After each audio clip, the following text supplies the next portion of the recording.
All right, nice guy community. Pick a business, learn to be the best at it, document and duplicate, and be the best in the country. That's what Stephen Montgomery and his partners did, and the results are astounding. The nation's fastest growing franchises, Resi Brands. House painting, garage renovation, window cleaning, and beyond, turning boring into wowing. Let's talk about his journey. Stephen, welcome to the Nice Guys. Hey, thanks. So Resi Brands is a home service franchise brand. We have got the three brands you mentioned.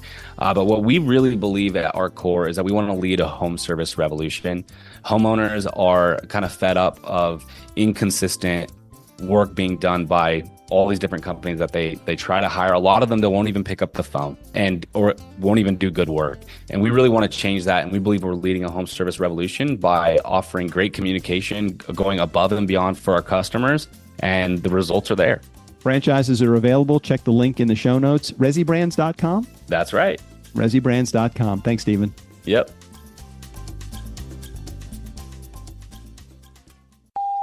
Coming up today on the Nice Guys on Business. Most of us are pretending not to know that we're brilliant in some arena or other. So I like to layer those questions. But one of the other pieces of the puzzle of the negativity is instead of fighting the negativity, I'm about bolstering the sage part of you, or the positivity part, or the part that is your wiser self. And when we are busy fighting the negativity part, then we're just engaged in battle, and we're better off to kind of just go with, well, what do I want? Who else is doing the thing that I want to do? All those kinds of things is putting myself forward into the place of where I want to be rather than fighting where I'm stuck. So one day I'm caddying for the Dalai Lama and I say, "Hey, Lama, how about a little something, for the effort?" And he says, "There won't be any money, but one day I will introduce you to the Nice Guys on Business." So I got that going for me, which is nice. Go from where you are now to where you could be. Get expert tips to grow your business, to be more productive and more efficient, whether you're trying to build influence, grow your community, or make it rain. Best-selling author of Nice Guys Finish First, Doug Sandler, can lead the way. The Nice Guys on Business is produced by Turnkey Podcast Productions. Now, here's your host, Doug Sandler. All right, Nice Guy community, welcome back. Welcome back. Hey, did I say it right, Erica? Did I do that? Did I do that a la Strickland? Well, welcome back. Welcome back. You're right on the money. So today we have a panel of 4 incredible women who are transforming lives and businesses in their unique and inspiring ways. Our topic today is all about finding your zone of genius and bringing your unique gifts and businesses to your business and to your podcast if you have one. Now, for those of you who have never heard of the zone of genius and what that is, well, you've either been living under a rock or you don't know who Gay Hendricks is. Either way, totally fine.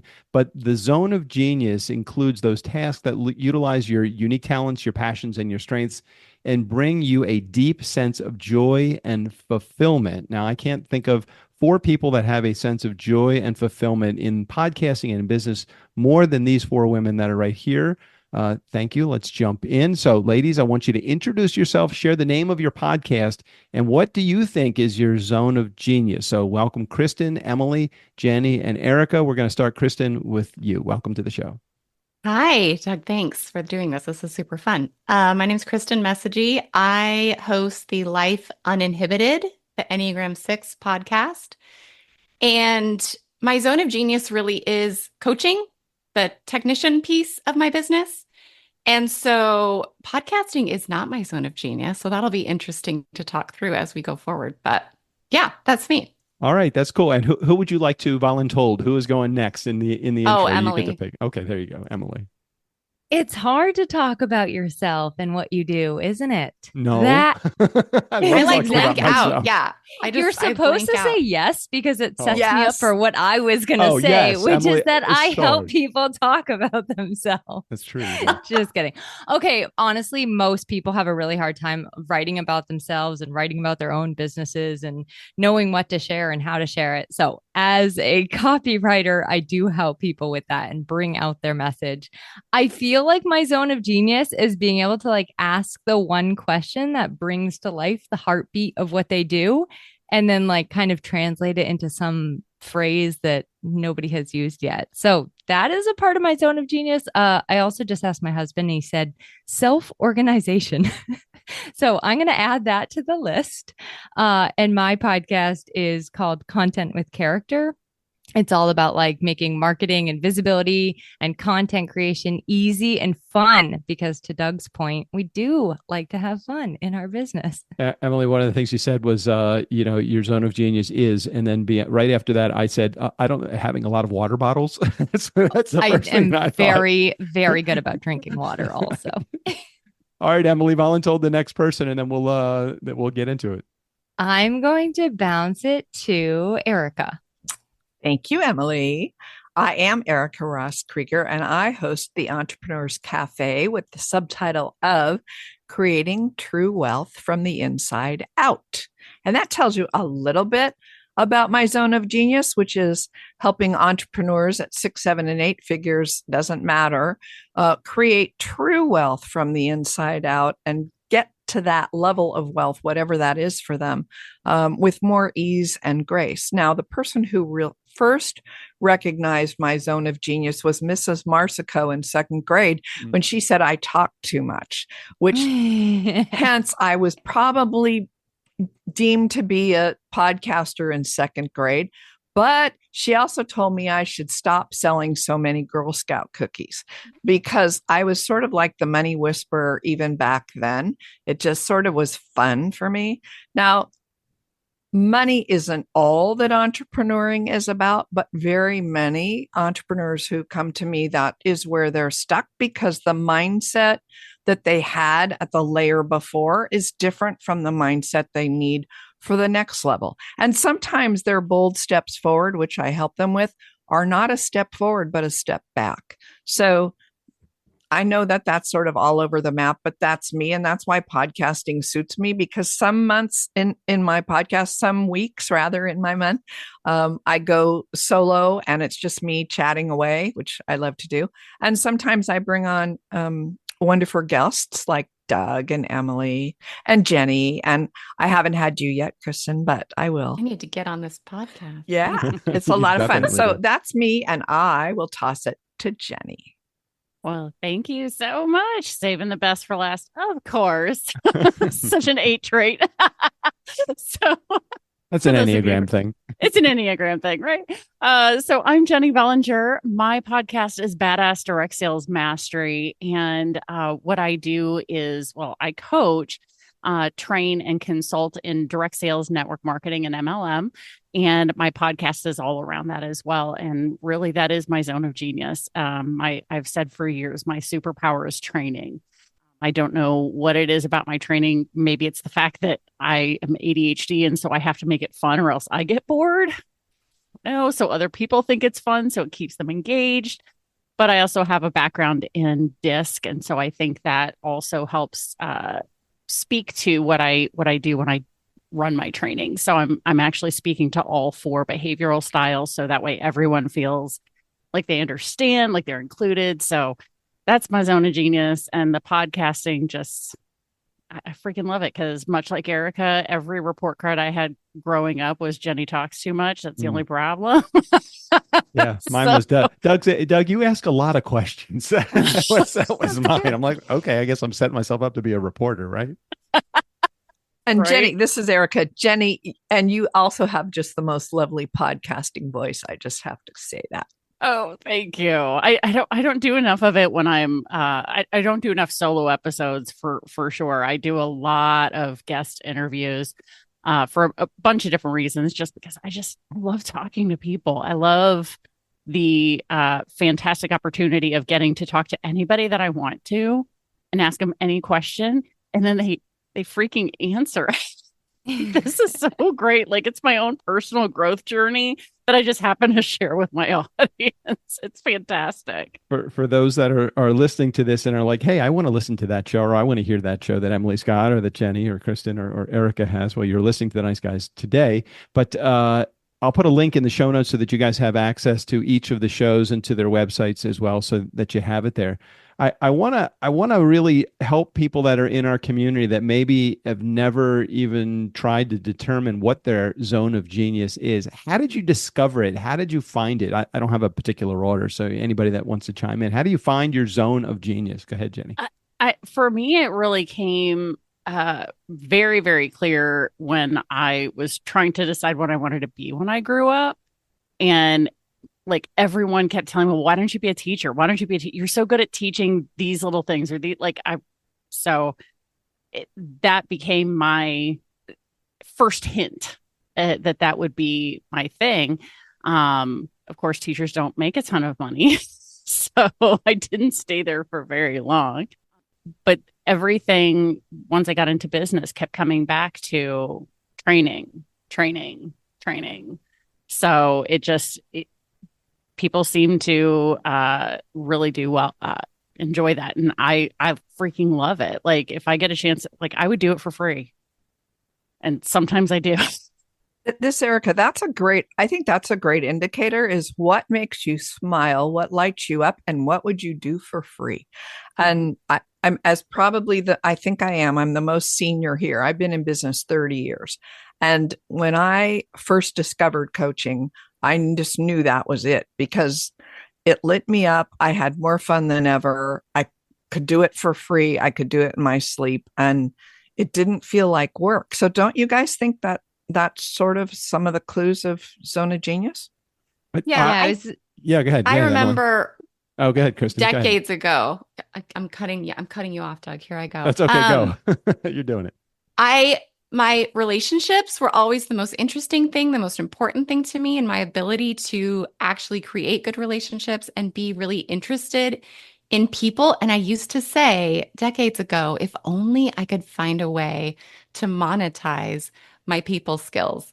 And I thought that was ridiculous. And I never said that in public, of course, but that was my secret thought. And so is that what led you to coaching? Is that what you feel like? Okay. So you just being able to monetize the relationship, you initially thought that's embarrassing. I don't want to do that because it takes advantage of a relationship. But No, it was more about, it didn't sound like a real thing. Oh, I got it. It didn't sound like a tangible thing. I didn't value that I was legitimately skilled and gifted in this area, and that being in people's lives and having their trust and having really being able to develop skills to actually help people. Because I know skills back then, it was just who I was. So I think to this conversation, it's like, what have you always just done? Like what has come naturally to you? I had to develop actual skill to be a real legitimate coach person, but it was really refining things that came very, very naturally to me. Emily, how do you deal with the idea of being gifted at something? Because you have a gift, your content creation, your copywriting skill. I mean, those are all that's a gift. How do you say that to a prospective client or customer without coming across as egotistical? Well, this is my gift. I mean, it sounds kind of self-serving when you say that, but it's not. But how do you say that nicely? I want to hear this. This is good. I'm going to take notes. I do love this question. So I wanted to just echo, I do think your zone of genius is what lights you up, but also what lights up the people around you when you're doing it. So I think I don't like to talk about myself in that kind of way with people. I think that the proof is in the pudding, right? So the results that I'm getting them kind of speak for themselves. I think that's my answer, but there is something to be said about when you're in your zone of genius, when you're flowing, it can't help but extend out to other people and impact their lives too. And I think I was lucky in that I had a business before this business. And I literally had a mentor who was like, I want you to sit down and write down everything you like about running your business and everything you don't like about running your business. And when I started to look at those threads, I was like, oh, these are things that I've loved my entire life. So now how can I turn this into a business? And unlike Kristin, I didn't charge people to be my friends as my business model. Don't judge, Emily. Don't judge. Just kidding. But I think that's a good place to start, like for anybody, is like, what do I genuinely love doing? What lights me up? And also, what do I really dislike doing? Because that's going to give you a lot of information. Jennie, do you think that people would hesitate to write that list down for fear of, well, I can't make a living at that? I mean, it's like, how do I make a living at, I don't know, at driving a car fast? Or how do I make a living at, drinking beer? Or how do I make, all the things? Hey, I love doing these things. It almost seems ridiculous, but there's got to be some method to the madness and some rationale behind why you would do that. But do you think those things really do you think drinking beer really lights somebody up? Well, I don't know. I mean, it doesn't light me up necessarily, but it could if you're the right person. So talk about that for Jennie for a moment. I'm curious. Yeah. So I think in terms of the writing of the list, it's the hard part, I think, is getting started. Like what am I going to put on this list? And I think a lot of people probably struggle with thinking through those kinds of things. Because if you were to ask me now to do those things, I could 100% do this now because I've been running my business for 7 years. My coaching business for 7 years. I've been doing podcasting for 5 years. I could absolutely write down the things that I love and very quickly write down the things that I don't love about each of those things. And you'll notice a pattern. The things that I love are the things that I do. The things that I don't love are things that I hired other people to do. Mm-hmm. Like, I know this shit still has to get done. So, somebody else is going to edit my podcast and write my show notes. Someone else is going to promote my podcast for me because as much as I love it, doing that every day, posting about it, creating the images, like I want to vomit thinking about doing all that stuff each and every day instead of talking to people and networking and, doing that kind of stuff. So, yeah, I think the key is it just depends on how long they've been in business as to how hard that list is going to be. And to speak to the realism of it, though, it's like, like Kristin said, it was, if I could find a way to get paid to do this, well, hello, I found a way to get paid podcasting. I found a way to get paid talking to people. Like literally, it's what I do. So Erica, you're chomping at the bit. Yeah, Erica, go ahead. You're chomping at the bit to chime in. I'm so excited. So I'm going to take three things and tie Emily's thing to Kristin's thing to Jennie's thing and see if I can make this make sense. Kristin said the word value. And what I truly believe is that one of the ways we sabotage ourselves, all of us, is we start thinking about or putting the list together, like Emily said. We put the list together of the things that we adore. And then this little saboteur voice sort of jumps in and says, no, I could never make money doing that. Or nobody else will value that. And so this is a really fun kind of area to be thinking about, which is, if you start hearing that voice creep in, that's a place to go look further, right? If you hear that voice say, well, who would pay for this? Or I don't value it, or they don't value it. Yeah.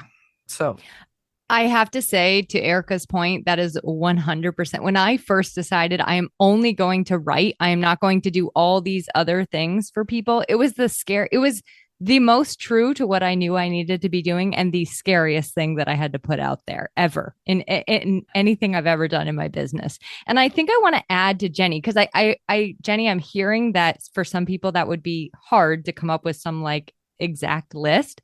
So what if if that is you, you just fill in the blank to this question: what would I do if I didn't have to do it perfectly? And can we add to that? What would I do if money weren't an issue? Mm-hmm. Could we add that to it? Let's add it. We can make the rules. We can make all the rules. We can make the rules here right now. Okay, cool. All right. So the question that we ask those that are in our community that are still trying to figure out, what am I going to be when I grow up, or what's my next step, or how do I get it from this side hustle to a full-time business without having to bring all the shit along with me, is the two things. Let me put together this list of things that I love doing, and what would I do if I didn't matter if I got paid? Was that what you said, Erica? What would I do? If money was no issue. Okay. Money was not an object. Yep. Do you want to add a yes and or another thing to that, Kristin? Is there anything that you can add to that sentence? Or Jennie, same thing here. It's a Mad Lib. We're making a Mad Lib. Yeah. Well, one of the key things I do in my coaching is when I'm trying to get someone to create a list, when we're in a session, is I always just keep asking, what else? What else? Like, and then they go, well, I can't think of any more. And I'm like, nope, what else? There's more. Like, there's more, until they literally go, no, I am done. Like, they have to be like frustrated with me. So to do that's this, when I know they're done. If you're not with a coach, set a timer that is longer than you want to. Like, you have to sit there because you have to get through this layer of judgment and muck and all this stuff, and actually somehow free your brain a little bit to get into a more creative space. So if no coach is available, set a 10-minute timer and just start, and make yourself sit and journal. Yeah. Or it can even be your partner, your best friend. It doesn't even have to be a coach, because as long as somebody can say, what else? Over and over and over. That's all you need. Get a 3-year-old. Get ChatGPT to do it. Is ask me what else. Teach your dog to say it. Eric, I want to bring this one to you to kind of kick off, because I think this is an area that you do well. How do you eliminate the negative self-talk that most people bring to the writing table when they go to write this list? And if part of the challenge that most people have is they get stuck in all of this. I'm so fucked. I just can't do this. I'm not good at this. I don't know how to do this. And then, hey, geez, I got these bills I have to pay, and the kids are bothering me, and I need to fix dinner, and all the other shit that goes on in people's lives. How do you get through all the mental gymnastics to even sit down to write a list clearly? Oh, for God's sake, I have an 8-week course for that one, but I'll try. Is anyone else's whole business? Let's see. Right. The first answer is the 3-to-1 rule. So anytime I find myself saying a negative, I make myself say 3 positives. I don't do it all the time. It's just the best practice I have is when I can do that. Right. So that's one thing. The second thing is that I ask myself the question of, like, I don't know, stop and be with the question of, what if you did know? And then the next question I have is, and what am I pretending not to know? Most of us are pretending not to know that we're brilliant in some arena or other. So I like to layer those questions. But one of the other pieces of the puzzle of the negativity is, instead of fighting the negativity, I'm about bolstering the sage part of you, or the positivity part, or the part that is your wiser self. And when we are busy fighting the negativity part, then we're just engaged in battle, and we're better off to kind of just go with, well, what do I want? Who else is doing the thing that I want to do?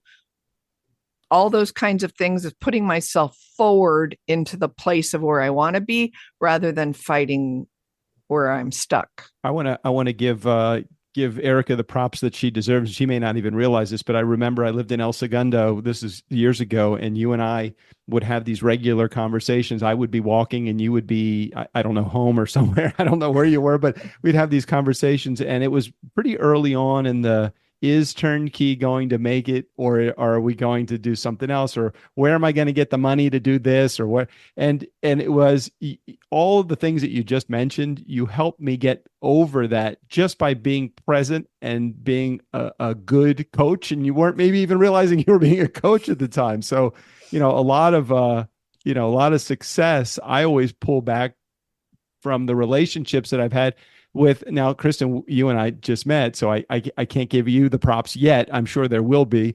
But Jennie, with your confidence building in me to find the right guest, the big name guest, and I was like, hey, Jennie did this. Why can't I do this? And I had already been podcasting probably 5 or 6 years at that point.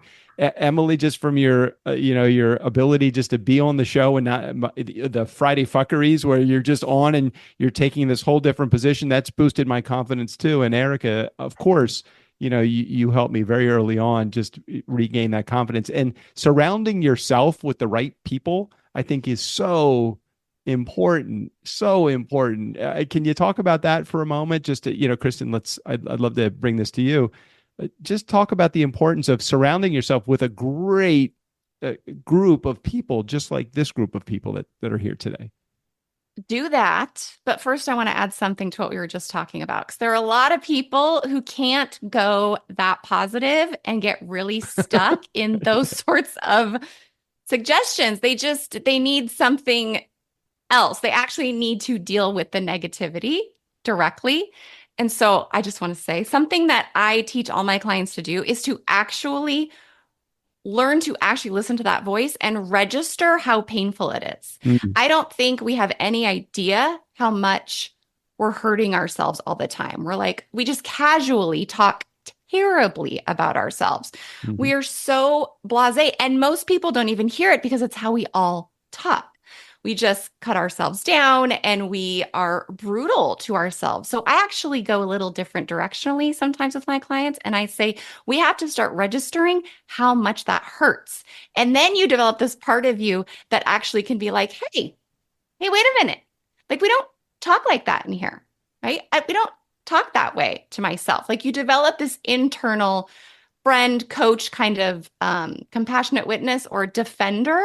Mm-hmm. And that can really help build, instead of going so positive, to get really honest and neutral and develop an internal culture.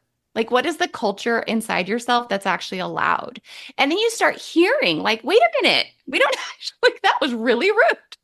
You don't get to talk to me that way. And I find that really, really helps people who can't quite go to the positive. And then, yes, get great people around you. I think that's also But see, you don't even need the people around you. Yeah, You can yeah. be your own best friend. Build yourself that, happy little culture.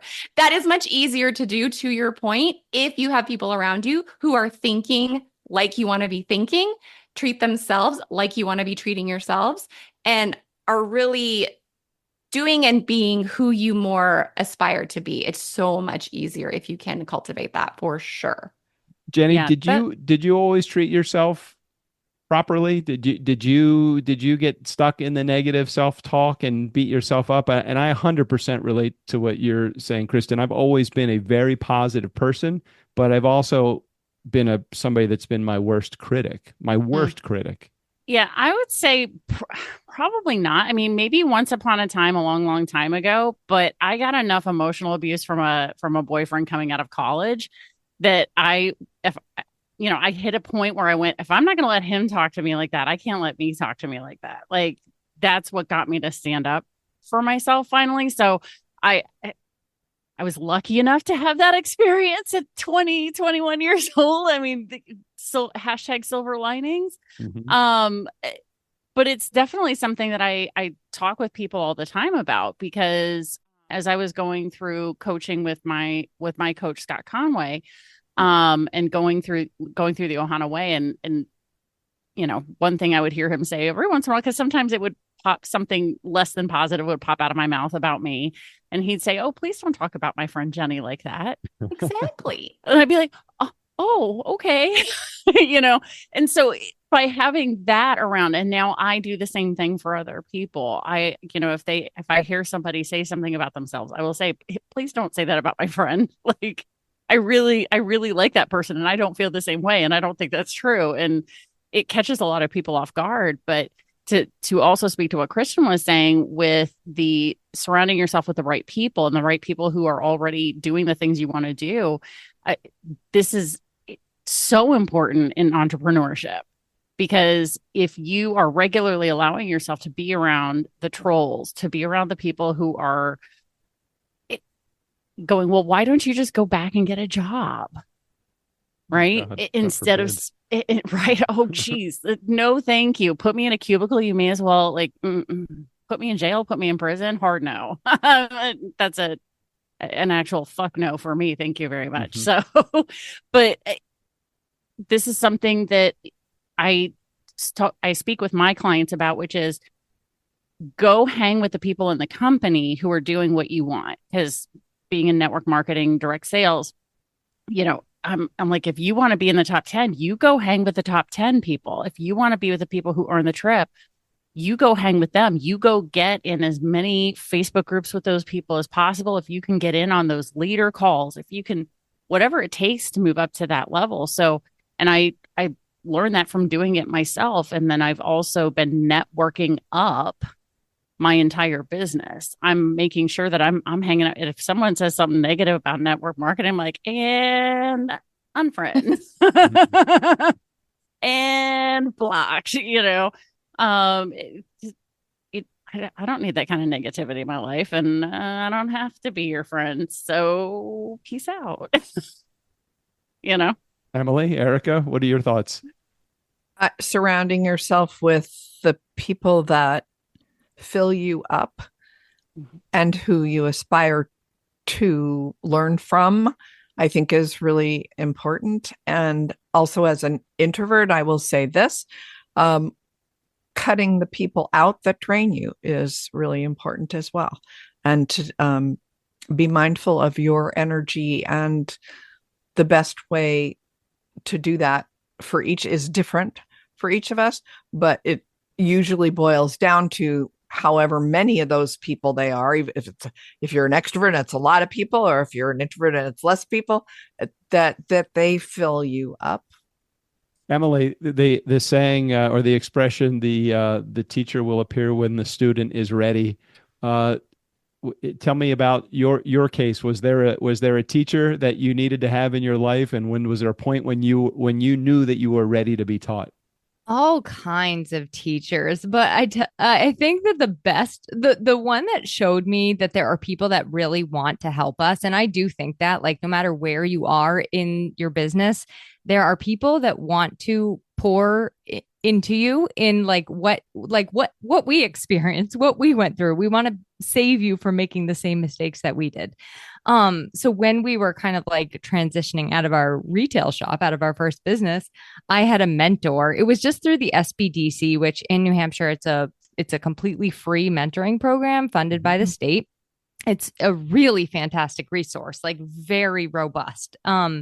I sat down with my mentor, and she gave me really good advice, which was just like, go out and meet other entrepreneurs, like go out and meet other people. Cause I was really, really isolated in my business, and it was really hard for me to like be around the people that I wanted to become, because I was keeping myself inside. So that was like a really great piece of advice, and it was kind of like the catalyst, I think, for me also feeling comfortable going to other people and asking for help. But what I do also want to add is, as I've gone along in my journey, I've become a little bit more judicious in who I ask for help. Like, I'm not just asking anyone and everyone their feedback and their opinions, because everybody has an opinion and they're not always going to be the right ones for you. So it has been a matter of that. And also knowing for me personally, it's just been making sure I kind of put people through like a little filter, if you will. So I like to make sure that I respect them and that they respect me, that I trust them and that they trust me. And this is when I added, like, to Erica's point, I love people that like fill my cup. So like people I'm mutually delighted to be around. So when I see their name pop up on my phone, I'm like, oh, yay, a text from Kristin, a text from Erica, a text from Jennie. I don't want to be like, oh God, what do they want? So that's kind of like it really has been, I think, since I really think just last year when I got like pretty clear on the people that don't belong in my life anymore. And it was painful reckoning, because I was like, I've been putting my people pleasing to bed, So I just would say I would be friends with anybody. And I think I've just gotten a little bit more comfortable being friends with the people that really do lift me up, and vice versa. Hopefully, Erica, there is the expression, if you've been in business for any period of time, the expression, can I just pick your brain for a few moments? Oof. Oh God. Okay. I hate that, right? All right. Well, I just wanted to maybe kick off the question with that. How do you handle, can I, because there's a fine line between somebody that is in need of mentorship and your desire to want to help them. And I feel like you might be taking advantage of me at this point, and I'm not sure I appreciate that. So how do you handle it? Can I pick your brain? Because there are many people in our audience that will want to reach out to people that are potential mentors to pick their brain. So sure. All right. Well, let me finish one thing before I jump to that, which is you were asking Emily about the idea of a teacher. And I just want to give you a plug, Doug, because when it comes to podcasting, I think finding the best podcast teacher and mentor was really critical for me. And that happened to be you and Turnkey, and Jennie was there as well. And I just want to put that plug out there because when it comes to teachers, that you were I was in the right place at the right time, finding you and Jennie and Turnkey. And that was really critical. So thank you. Appreciate that. Yeah, absolutely. All right. Well, let me tell you, there are several, but one of the expressions I hate more than anything in the world is the expression, "Can I pick your brain?" Just, I'm so visceral. I can feel it, and I'm like, gross. And so I literally say, no, you can't, because people have asked me, said, no, you can't. You can, however, have 20 minutes of my time, and I'm glad to share with you things that'll help you on your journey. And I limit it. I set a boundary around myself. I don't say that to everybody. I say, my schedule's full this month, but maybe next month I'll put you on a wait list. I have 20 minutes and I'm glad to share with you. But I also correct them in saying, don't ever ask me to pick my brain. No, my brain, I don't want my brain picked. But I am willing to share my heart, and I'm willing to share what I learned. And so setting a boundary for me has been really important. All right, Jennie, what do you think? Yeah. So what I do in that case, because when I first got started, I would let anybody ask me any question, do all the things. And they love me. They really love me. Right. I gave and I gave and I gave. And I was like, wait a minute, because I'm also a big fan of BNI. And I was like, when is the giving going to return? When am I going to gain from doing all this? And so I learned very much like Erica to set a boundary. So instead of setting time necessarily, I'll say you get one question. So it better be the most important question. And then they really have to think about it. And I was like, and if you have more questions, then I have something called pop-up coaching. And it's a paid one-off session that people can then go, oh, yeah. So I'm like, if you want to pick my brain, you go right ahead, but you're going to pay me for it, because that sounds here's my disgusting. Scheduling link. Oh, by the way, it's a paid scheduling link for $495. And when anybody wants to pick your brain session, I'm like, I eliminate 99.9% of the people that are in my life from picking your brain because I send them the scheduling link that's a paid link. Yeah, nice. No. Yeah, no, I'm happy to answer the one question, because I'm like, then they understand, because obviously they find value in what I know, my experience, what I can share, and I can bolster that. And it always leads to, well, what about, no, remember what I said? One. Kristin, how about you? Because I'm sure as a coach, you probably regularly get people that want to just, can you just share a little bit? Can you just help me? I have a couple questions. I find I'm shrinking in the face of such strong boundaries in the room because I don't have them. And I've learned, I really find it flexes with my capacity. This is what I've learned to track. What is my capacity to give more freely here? And if I'm feeling resentful, if I'm feeling irritated, then I know that's a me issue and that I need a better boundary or some kind of container for these kinds of questions, because it's often asked in lots of different ways. Mm-hmm. And then because I'm a 6, I have self-doubt galore. And I'm like, what is that? Should I do this? I don't. So I obviously have work to do here. I just follow my energy levels really. And it hums sometimes a lot and then it won't for a while. And that's great too. So it always just ebbs and flows. And I really want to be helpful. I really just track my resentment. And that's when I know, like, oh, I need to dial it back. I like the idea of the paid link. It makes me cringe a little. I also like the idea of a single question, but I don't think I could hold to that because I would start asking questions and then it would be all mucky. So that's my Emily, answer. How do you handle the pick your brain? 2 things. One, I offer a bunch of free mentoring through a local entrepreneurship organization. So I'll just send them the link to book on there because then it's also tracked and recorded by that organization. And if it doesn't apply to them, I also have a paid strategy session. And if they want they can ask a broad question, no problem. But if you want like nuance and specificity to your business and what you're going through, and you don't just want to listen to my podcast recanned, then then you have to pay for a strategy session.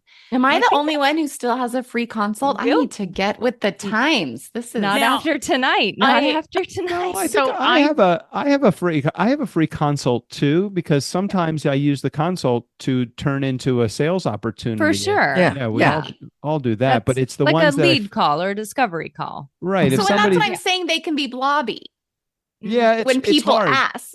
This Yeah, is but- what, yes. But you said because you're a 6, there's a lot of self-doubt and Yes. some other stuff that goes on. There's some of that garbage, probably the head trash that's in there as well. That you Oh, have yeah. to Oh, maybe yeah. you try to get over that. I don't know how to solve your problem, but when you solve it, will you let me know? Because I'm really curious. Yeah, totally. So- I'll let you know. Erica, So for me, yeah, go ahead, if Jenny. I can just jump in Yeah. on that one little part. This is Jenny, by the way, for people who haven't figured out our voices. For me, the complimentary coaching session, that first session, that strategy session, discovery session, whatever you want to call it, that's generally for an ideal client setup. What I find is because I do so much networking and I have other entrepreneurs who are asking me questions about, well, how do I do this? Or how do I do this? Or can you tell me how I can get to number one in my area of podcasting or blah, blah, blah. And I'm like, dude, do you know how much is involved in getting more than that 12 kind of thing more than to 12 there? episodes. I know. Right. Yeah, It's that kind of stuff. So that's where I kind of draw some of the line is if they're not my ideal client, then that's where they're going to go into the paid single one-off sessions. Yeah. Because then if they want more, they can pay for more, and that's fine. But they're not my ideal client who's going to work with me for a year or 2 years. Or, I mean, I've got clients who've been with me for 7 years because we're moving each other up the ladder together, so it's a very different thing. And I think because I've really niched down in who my ideal client is, and it's not all network marketers, like there's a very specific group of people that I know, like I can just feel it in my body at this point. It's very energetic where I'm like, oh my God, I want to work with them so freaking bad. Then that's the can I gift you a complimentary coaching session? Sometimes Like we that's know where who it are comes our from. clients before they realize they're our clients, and you're like, what can I do to? But I know you probably think this is a sales thing, but I already know you're my ideal client. How do I now convince you of that? Emily, Yeah. you were going to add to what Jenny was saying. Just one more thing to bolster Kristin and also anybody else listening that maybe is struggling to like put that boundary in place. I like to think of it like it may be 10 minutes, 20 minutes of your time right now, today. Okay. But it took you X amount of years to gain those skills, to gain that experience, to go through what you did, to cry on your floor and stare at the ceiling and wonder why you're doing this and not going to get a real job. Like you put in the work and the blood, sweat, and tears.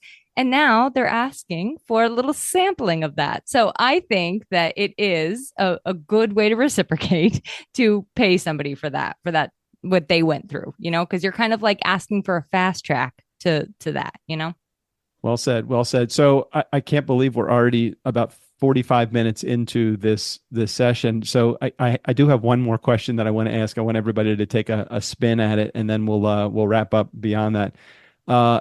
You have the opportunity to go back and talk to your 20-year-old self in the opportunity to find your zone of genius. So you want to be able to tell your 20-year-old self, hey, this is what I think that you should be leaning towards as it comes to finding your zone of genius. What would you say to your 20-year-old self about finding your zone of genius? What's something important that your 20-year-old self needs to know? It would be to trust what you think you know. Lean in.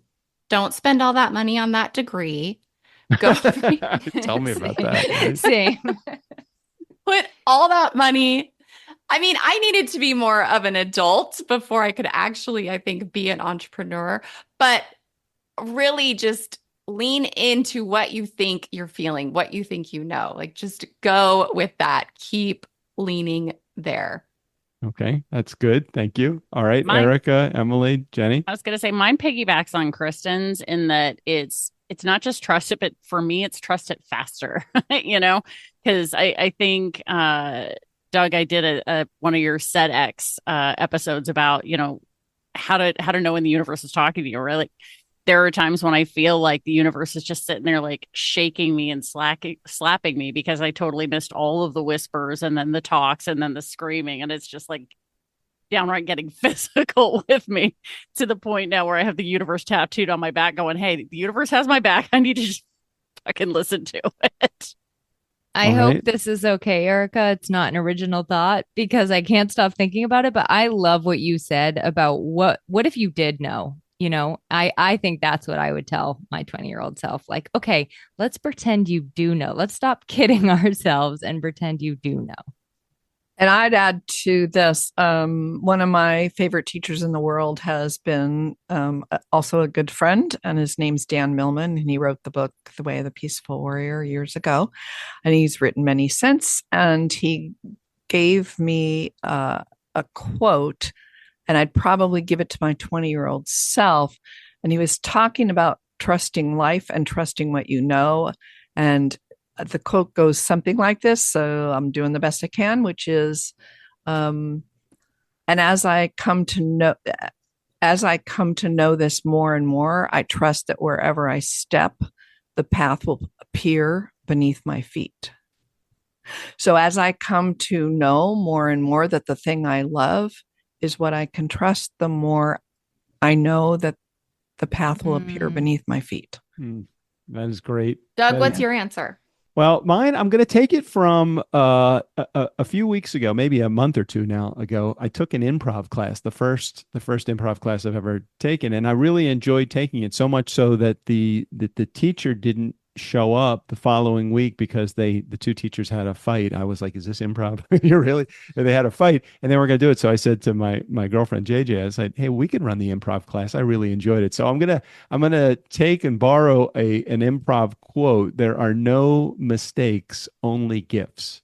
And if I could tell my 20-year-old self that, I think two things would happen. One, I would go through life a little bit more confidently, as almost a 60-year-old guy now. I feel like so many of the things I went through in life were mistakes because well, that fucked up. That was a failure. I'm like, they weren't mistakes. They were really gifts, because I would not be where I am right now today had I not been through all this shit that I had gone through, whether it's divorces or failed businesses or whatever. And you know what? I've always turned out pretty good on the other side of it. So I feel pretty good about that stuff. So there are no mistakes, only gifts. I mean, if you get to this point and there's none of that that's happened in your life, like I don't know what. Then you've kind of been living in a padded room for way too long. If like you got to screw up. If your line is like some of those knocks straight from the beginning to end, that's no good. You want a zigzaggy mess along the way, don't you? That's what I think that you want. Airplanes fly that way. Yeah, right. What was it? 99% off target. Most of the way. but they get there. All right. Before we wrap up, ladies, take one moment, share name of your show, and how can people get to you and find you? Erica, we'll start with you. The Entrepreneurs Cafe. And the probably best thing they can do is go to ericarosscoach.com/toolkit, and they can download a free entrepreneurial toolkit and also get onto my newsletter list where I list all my other stuff. All right, Erica. Emily, what happened? You got dark all of a sudden. Are you okay? Oh no, I think she's frozen. Oh no, she's froze. She said there might be storms. The timing was perfect though. Maybe she'll be back by the time. If not, then we'll share her information before. We'll do it for her. Okay, Jennie B, go ahead. Yeah. So Jennie Bellinger. The show again is Badass Direct Sales Mastery. And yeah, just go to badassdirectsalesmastery.com. If you have any questions, all of my social links are there. The podcast you can find there. All the things are there. All right. Thanks, Jennie, for adding into today's topic. Kristin. Kristin Messegee, Life Uninhibited, the Enneagram 6 podcast. If you're a 6, you know it. If you don't, don't worry about it. And you are very 6y also. If you're I saw that. I'm like, I am very 6y. That's like my tagline. I say 6y. I know, that's very fun. Yeah, KristinMessegee.com has all of the things. All right. And if Emily, unfortunately, she got knocked off by some summer storm, I think it's Emily Aborn. She was here with us today, Content with Character podcast, her website, emilyaborn.com. And I'll make sure there's a link not only to Emily's show, but to Kristin's show, to Jennie's show, and to Erica's show as well. Thank you, everybody, for participating. Ladies, thank you so much for being here and for sharing your expertise on the show today. Thanks for hanging with us. Thanks, y'all. Thanks, Erica, Jen. do you want to do the honors? You know what the final line is, don't you? Is it going to be Steve O'Brien? Yeah. Okay. Okay. Yeah, Go do it. ahead, Steve O'Brien. Take us out of here. For the Nice Guys on Business, I'm Steve O'Brien. Seriously, it'll only hurt for a minute. And don't worry, I'll be fine.